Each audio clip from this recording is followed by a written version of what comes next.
नमस्कार. मी मिलिंद कुलकर्णी, स्वित्झर्लंडमधले रहिवासी. महाराष्ट्र शासनाच्या आंतरराष्ट्रीय मराठी मंचातर्फे आयोजित उपक्रमांतर्गत मी एका ज्येष्ठ साहित्यिकाविषयी बोलणार आहे. मराठी साहित्याला अनेक थोर साहित्यिकांची परंपरा लाभली आहे. त्यात माझ्या मनाला भुरळ घालणारे एक ज्येष्ठ साहित्यिक म्हणजे कवी ग्रेस. कवी ग्रेस व त्यांचा साजन वेळा हा अल्बम माझ्या आत्तापर्यंतच्या साहित्य प्रवासातला एक महत्त्वाचा टप्पा आहे. ग्रेस म्हणजे क्लिष्ट हे समीकरण जरी असले तरी त्यांची निर्माण क्षमता, निर्मिती प्रक्रिया या विषयाचे विवेचन हे मनाला मोहून जाते व अंतर्मुखी करते. याच साजनवेळा या अल्बममधला एक परिच्छेद मी सादर करणार आहे. याचे मूळ वाचन हे चंद्रकांत काळे यांनी केले आहे. माझा एक प्रयत्न. ताजमहाल सुंदर आहे हे मला माहीत आहे, पण आग्र्याला गेलो तरी ताजमहाल बघणार नाही एवढे निवड स्वातंत्र्य मी स्वतःकडे राखू इच्छितो आणि राखू शकतोही. शहाजहानसारख्या भोगदुर्भोग संपन्न सम्राटाने ताजमहालच्या कारागिरांचे अंगठे कसे काय कापून घेतले असतील? हे सत्य की वास्तव की आणि काय? असे का व्हावे? याच प्रश्नाची उत्तरे शोधताना मला ख्रिस्ताच्या देहावरचे खिळे आणि ख्रिस्त करुणा यांचे संबंध जटिल करणारे प्रश्न पडले होते.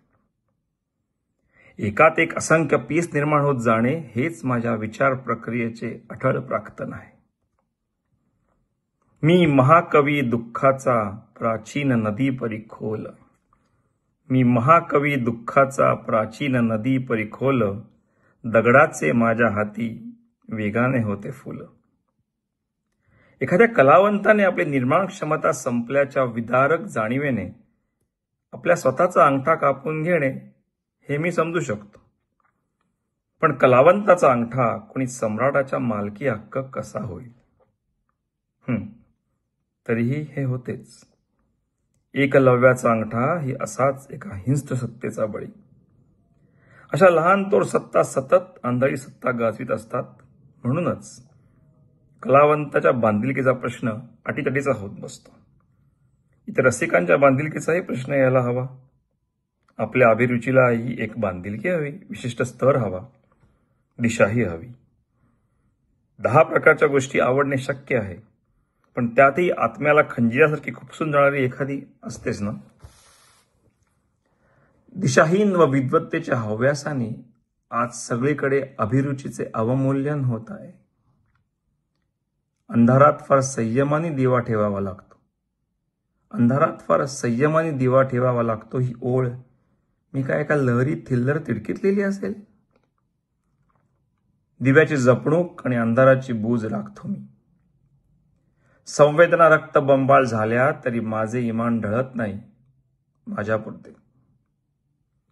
एक दिवा जपायचा असेल तरी आयुष्य पुरत नाहीये मला, आणि इथे तर झुमरेच्या झुमरे शोभेला लावायची अहमविका सुरू आहे.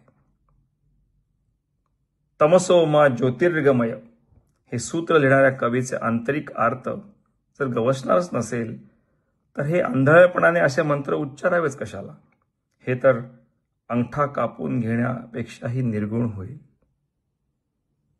धन्यवाद.